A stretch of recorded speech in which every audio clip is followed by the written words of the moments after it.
Okay, Yours. Hello. thanks for the nice introduction, Ben. If that's okay, I would like to share just a few slides. I will not bore you with lengthy lists, but I do have a couple of points, a couple of visuals that I have prepared. So this is the cover of my book called Alternative Planning History and Theory. And I put the word history first before theory, because I feel like a lot of the theories that we discuss derive from planning history. The two disciplines or the two strands are inseparable. We need to know history in order to synthesize knowledge into theory. The book provides what I call alternative planning histories and theories, the timelines, for 12 different groups. 10 of these groups, the first 10 that are listed on this slide, are all located in the Anglosphere. So that would include the US, Canada, Australia, New Zealand, and of course the mother country of the Anglosphere, Great Britain. Then I've also included two peoples that were formerly colonized by Britain, but are not considered Anglo. So one group is the Indian subcontinent, and then another group is sub-Saharan Anglophone Africa. So there is no pretense in this book that the whole world will be covered. Some people have asked me, why doesn't this book include all of Africa and all of Asia? Well, that's not the intent. The book is about the Anglosphere and a few formerly colonized nations. I feel like there is so much to say. There is so much alternative history and theory to be discussed in the Anglosphere alone that, I could fill a whole book with that. And then, there are really good books out there that have provided perspectives from the global south, but that's not the intent of this one. And I want to give credit here to a colleague in Australia, Louise Johnson, because I got the idea of this alternative view of planning from a book chapter that she wrote on Indigenous people in Australia. So she talks about how traditional Australian planning theory discussed these Eurocentric notions like, or American-centric notions like the city beautiful and all these aesthetic approaches to planning.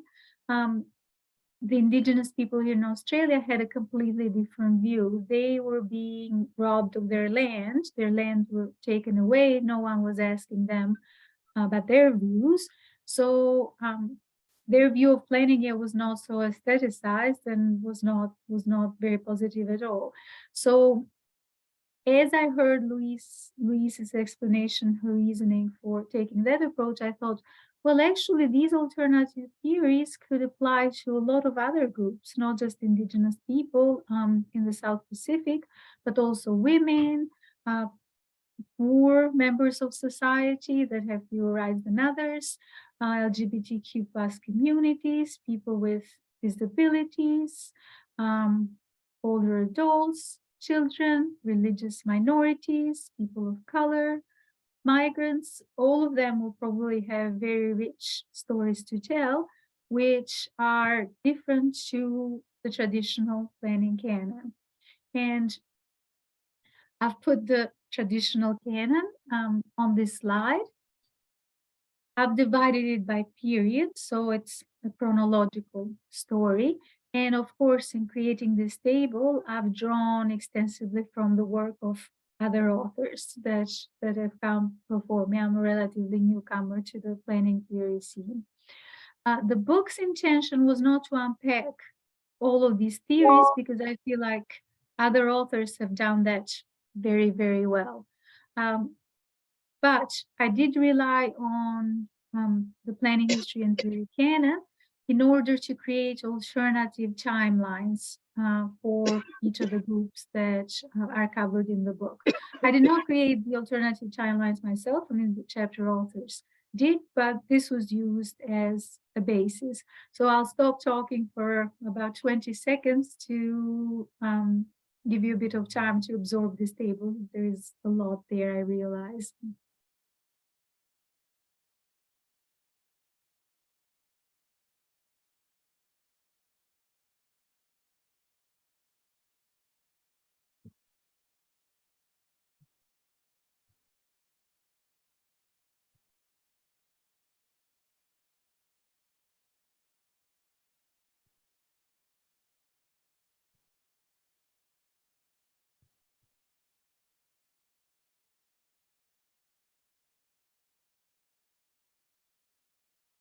Okay, I'll carry on. So in the time that's left, the 20 minutes that are left, I'd like to unpack the philosophical underpinnings for taking this kind of alternative approach to planning theory. So I'll talk about modernism versus postmodernism and how those two broad movements apply to the book. So at first sight, the book seems to take a postmodern approach, right? As we know, postmodernism is characterized by plurality, fragmentation, contradictions. Things look different depending on your vantage point. So that's what this artwork here on the slide tries to illustrate. The fish that looks quite different depending on your perspective, your lens, and where you stand in life. So obviously talking about planning theory from the vantage point of different groups is in that sense postmodern. Also in the book, the authors are very preoccupied with power and how power affects different groups in the city and the city itself. And that's very much postmodernist preoccupation as well.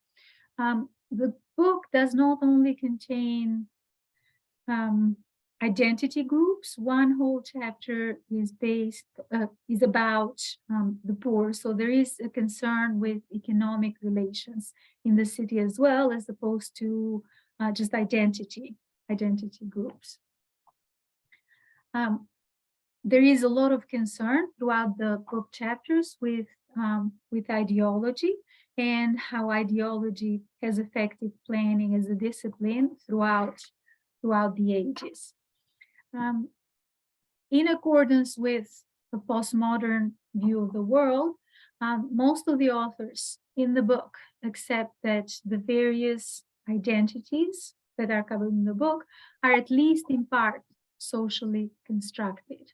For example, the gender roles have changed quite a lot even during my own lifetime. And other aspects of culture have changed. For example, what we expect children to do, or what roles do we expect older adults to perform in society. All of that has changed. So in that sense, those identities are socially constructed. Then the book's approach is also to some extent intersectional. So each chapter seeks to cover one particular identity group, but there is an effort there to also cross that identity with other, intersected with other identities. For example, the chapter on LGBTQ communities differs between members of the community that are women and members of the community that are men, because the issues vary. Or the chapter on people with disabilities. There is difference whether you are someone with a disability who comes from a wealthy background, as opposed to someone who has a disability, but also has scant economic means. So your ability to navigate the city will differ quite a lot based on the intersection of those factors. It makes sense, I think. It makes sense to, up to a point, to group people by identity group because um, even though we are all unique individuals, there are similarities. There are intergroup similarities. For example, myself as a migrant do share some similarities in my social positioning, in my struggles in society, in my difficulties navigating the Australian city with other migrant groups. And I mean, we know that being a migrant is not a steady state, is a fluid state, so that changes throughout one's lifetime as one adjusts to a host country. Some people adjust better than others. So all these identities, I mean, there is an understanding that the identities are fluid, and then the way people live in the city changes throughout a lifetime. But yeah, there are some basic similarities which warrant some grouping of people by identity. Another reason to group people by identity is that a lot of protest or resistance has happened based on group solidarity. For example, people of color had to unite forces regardless of other divisions within people of color. For example, there are people of color who are Muslim, there are people of color who are Christian or Hindu or a whole variety of religions, but oftentimes people have joined in under the same identity group as a way to resist impositions, whether from government or from capital. So in that sense, it's good to do these groupings in a book. However, so that said, that's the postmodern aspect of the book.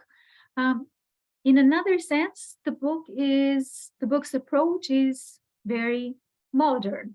And what I mean by modern is not modern as in endorsing comprehensive rational planning as an approach to doing planning practice in the city. That's obviously a dated kind of approach. Also, when I talk about modern, I don't mean the modernist style in architecture or urban design. That's also a dated approach. And nowadays, places like, I don't know, Chandigarh in India, which is a place that I've studied in depth for a different book, or all the new towns that were created in Britain in the post-war period based on a modernist style.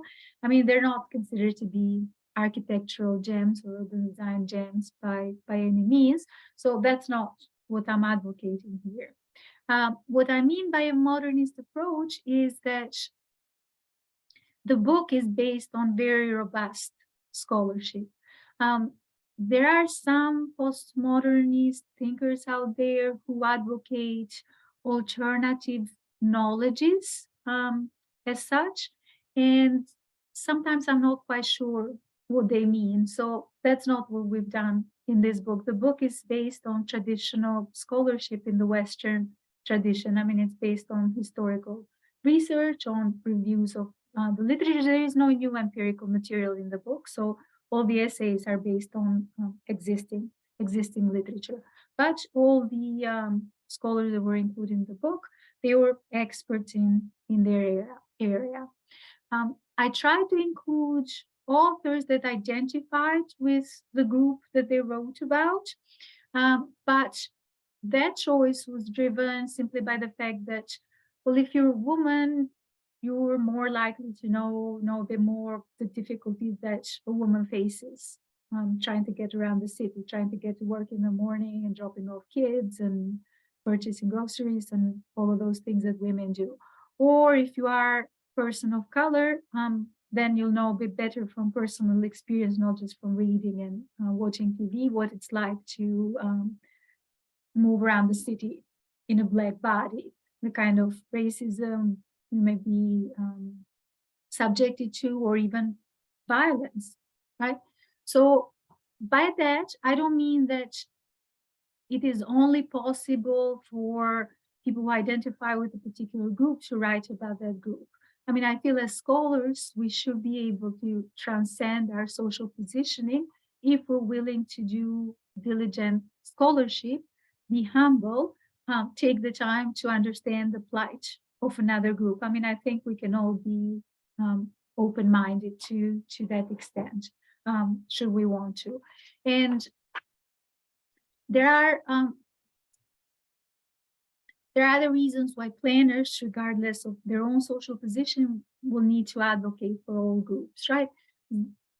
As planners, we have a responsibility to make the city work for everyone, not just the particular identity groups. So that's why we need to sort of put ourselves in the shoes of groups that might not be our own. So that's why this this kind of approach, I think, makes sense. Another modern characteristic, or what I think is a modern characteristic of the book, is a sense of optimism about the future. So each chapter, the chapters are all structured in the same way, so it's easy to compare across the timelines for different groups. And then each chapter presents the alternative timeline I talked about in the beginning. But finally, each chapter concludes with a case study that highlights a positive intervention in the city.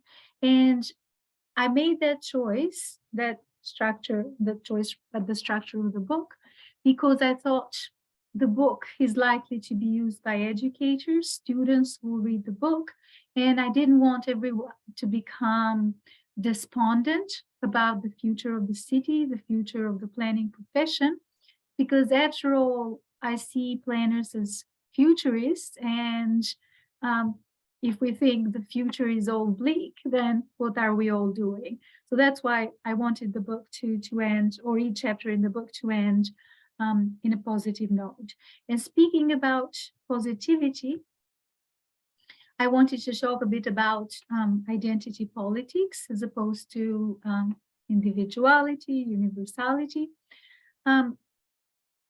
Even though each book chapter gives a perspective of planning history and theory from a particular group standpoint, I do not endorse identity politics as such, because I feel that those words often tend to be excessively negative. And the book is not meant to, it is meant to inform, is meant to educate about the struggles that various groups have had to go through in the city. I mean, we have the case of Mexican Americans in the United States. We have the case of Blacks, African Americans in the United States. And the book talks about their struggles with the planning system, how the planning system oftentimes has literally redlined them, has made it impossible for people to access particular areas or particular neighborhoods implicitly or explicitly. I mean, more explicitly in earlier areas, more implicitly closer to the present day. So the book talks about all of that, and some of the chapters may be very, very confronting. But like I said, I do not endorse identity politics insofar as they're negative and they seek to foment outrage. Because I think the Anglosphere as a region, I mean, has struggled with a lot with many divisive movements in recent years. We've had Brexit, we've had the alt-right movement in the US, so we don't need more of that. We need to find some way to move forward as a group, as a society. And I think the way to do that is to respect every person at the individual level. After all, the city needs to work for everyone at the individual level. So that's it for my presentation. That's a broad overview of the book, and now I'm happy to take questions and discuss.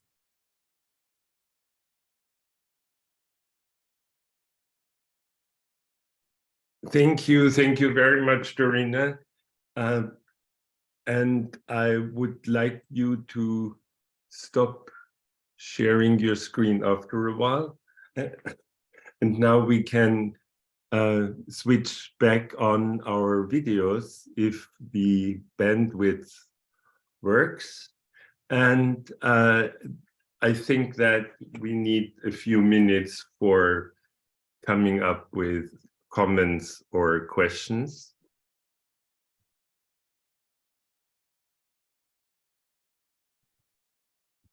And you can use the chat or you can raise your hand.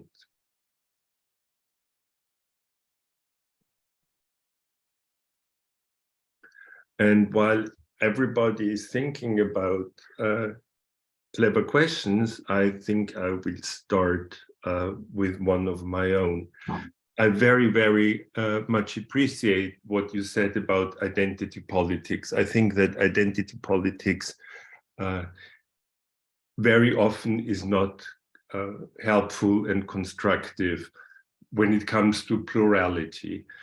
It is, of course, the case that planning plays identity politics and often hides identity politics behind the veil of normality. So there is a sense of regular planning, and if you start deconstructing that, you find out that obviously regular planning is very much attached to the mind of male whites.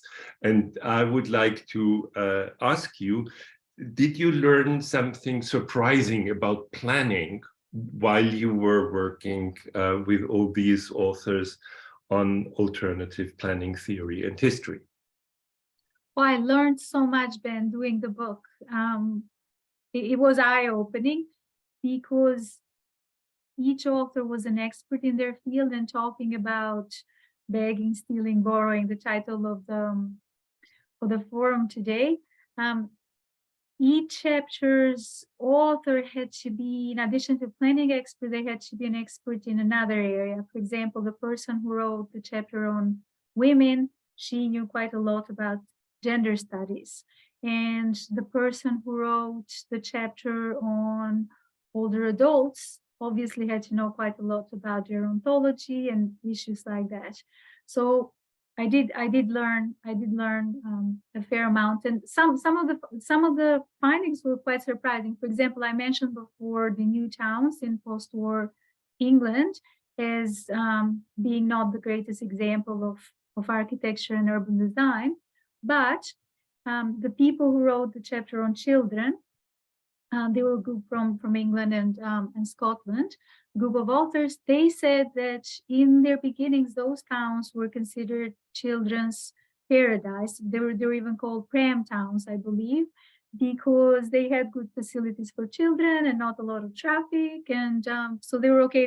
They made it affordable for people to own a home, young parents to own a home. So in that sense, they were positive. I mean, a designer like me may critique the aesthetics, but one shouldn't sort of throw out the baby with the bathwater, so to speak. Another interesting finding was, for example, in the regions that were formerly colonized by England, so sub-Saharan Africa and the Indian subcontinent, how many shades of colonial planning still remain in the planning systems of those countries. So the planning systems there, they have emerged out of colonial mold, trying to impose a European type of rationality on cultures that operated in very different ways. And that conflict is still apparent to the present day, even though empire fell a very long time ago. That's why it's still relevant to talk about colonialism and the post-colonial condition, I think.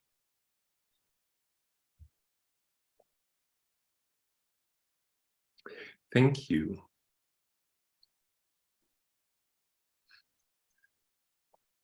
May I also add something about identity politics? You touched upon that, and about the negativity that sometimes it brings out.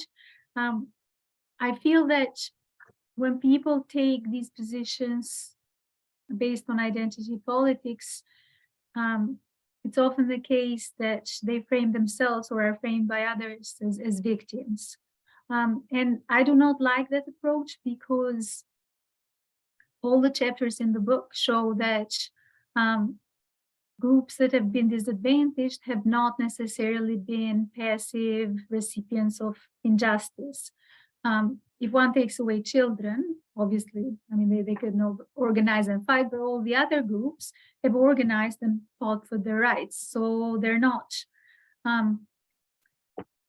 sort of naive victims. I mean, these are people that have the capacity for resistance, and that needs to be recognized. You've been working in the Netherlands for a while. Yes, before Australia, yes. The Netherlands have been in the headlines recently because of the apology for colonialism. And when I noticed that you are focusing on the Anglosphere, I was wondering, I'm an Austrian living now for 25 years in Germany, whether you are letting off the hook countries like the Netherlands or Germany from their colonial pasts, from their sexist pasts, or whether Anglosphere is, well, whether you think it's about the values of the Anglosphere, or whether it's just the regional limit on the scope of the authors that you have invited. I picked the Anglosphere because this is a region I happen to know very well. I mean, I lived in the Netherlands for 2.5 years as a postdoc, but I've lived in the States for the United States for 7 or 8 years. I've lived in Australia for over 8 years now, so I'd say I know Anglo countries best. So that's one reason I picked the Anglosphere. I picked it also because Britain had one of the largest empires, and also because I sort of had to draw the line somewhere. I felt like in one book I couldn't cover the whole world. That would have been too ambitious. I mean, I felt the book was already ambitious as is, but covering everything would have been too ambitious. But I certainly would not have let the Netherlands off the hook. I mean, I'm well aware of the issues there. And I feel that a place like Holland now, partly because it has a small population, it hasn't been too much on the radar when it comes to its colonial history. England, because it has a much larger population, perhaps, and many migrants, so it's often, the target of anti-colonial sentiment. I mean, rightfully so. But Netherlands is sort of forgotten, and it's also, I feel, the country has managed to frame this narrative around itself, saying that we are a small country, we're a cute country with pretty little towns, we bicycle, we're progressive, we smoke weed, and we let in migrants, and so on and so forth, all these positive aspects, which are true. I mean, those are true, but that sort of blurs a very bloody colonial history. And I'm only familiarizing myself with some of it now that I live in Australia, just because we have many students from Indonesia here, for example. So I get to hear the fallout of colonialism, of Dutch colonialism in a place like Indonesia, for example. I'm learning that. So yeah, it's good that the country is taking some responsibility now through an apology. I mentioned that I'm from Austria, and these small countries seem to be quite good in forgetting their past. The Ringstraße in Wien was built by money from colonial trade. So it's not something that hasn't happened to the tiny Austria or the tiny Netherlands. but that is something that it seems is more easily forgotten once you are presenting yourself only as a tiny nation. Absolutely. Or so if you're presenting yourself as a tiny nation, or if you currently are not as rich a nation as West European nations.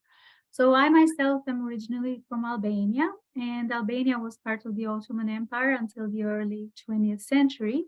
And because it so happened that Turkey perhaps did not handle the money from the empire as well as some of the other countries in Western Europe, and ended up a developing country itself in the modern era, that particular empire seems to have been forgotten.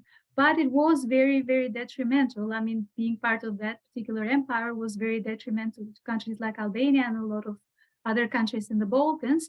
And we still to this day see the effects of Ottoman colonialism in the way those countries are run now. I mean, there are scholars from that region that still to this day tie issues like corruption and poor governance to a lack of locally produced governance structures in the region for a very long time. The whole region having been a colony for a long time and never having learned to self-govern properly. So yeah, sometimes things get forgotten even from the relatively recent past. I mean, 100 years is not that long a time, the history of cities.